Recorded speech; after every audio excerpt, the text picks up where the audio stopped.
So hi Martin, we will try to talk about your personal creativity.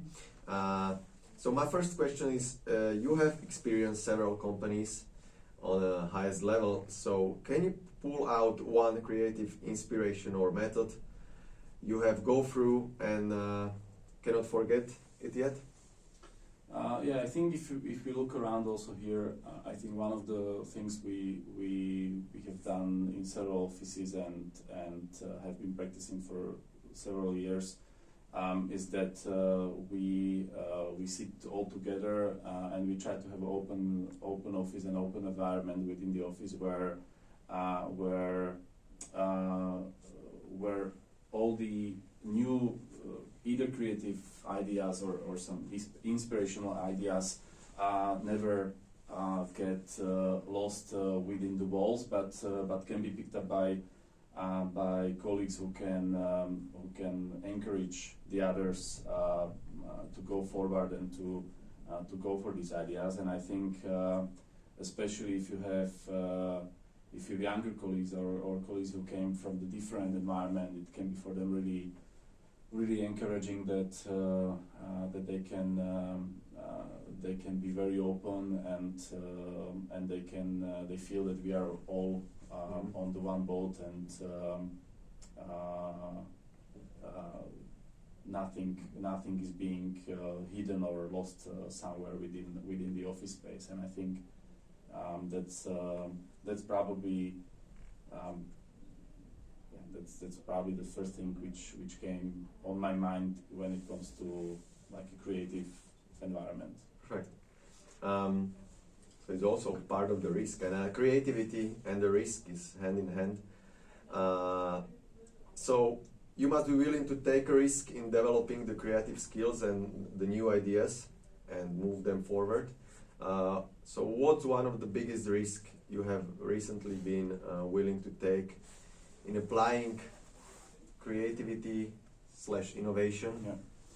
I think this was more about creativity, and a couple of years ago we are basically selling and renting warehouse space and industrial space to the tenants, and after the previous crisis in 2008 and 2009, sometimes in 2017-18 the market started to be really good for us, and there was a lack of space on the market and very strong demand from the customers, and we had one empty building where we wanted to get a good rent, and we thought together with one external business partner, we had an idea that we will make an auction and that the potential tenants will be bidding for the space. So it's like if you are renting apartment and you have people bidding who pays more,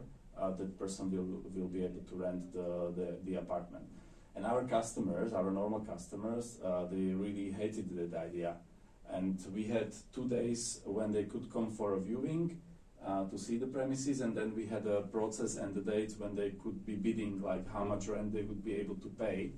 And on one hand, there have been people who were interested, but I think on their side it was really a big problem to be offering terms to your supplier, basically, which is other way around. And that process wasn't successful. We didn't find anyone. But it attracted, because then one journalist picked it up, and it attracted so much attention on social media, what we are doing, that right after this process, one of these clients anyway came and said and we agreed with him the lease contract and quite good terms. But like the process itself wasn't successful as we thought we can do that. But on another hand,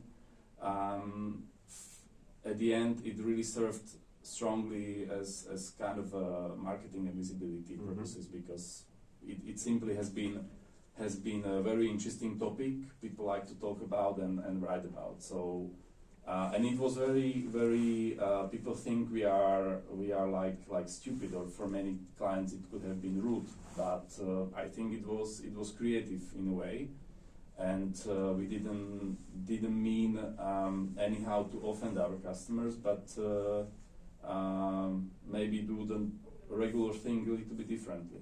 Perfect. Good example. Yeah. The creativity is about introducing the new things, as you already mentioned, and bypassing stereotypes, as you already mentioned. Can you tell us another one simple thing you have introduced into your daily operational process or your daily business that has been beneficial at the end of the day? Hard to say if I really was able to change some of my habits or any stereotypes from one day to another. I try to in like a daily work with the phone, with Outlook, with the way we run meetings. I try to always change like habits to not have any stereotype, and I try to look how other people's are doing things and how they are working.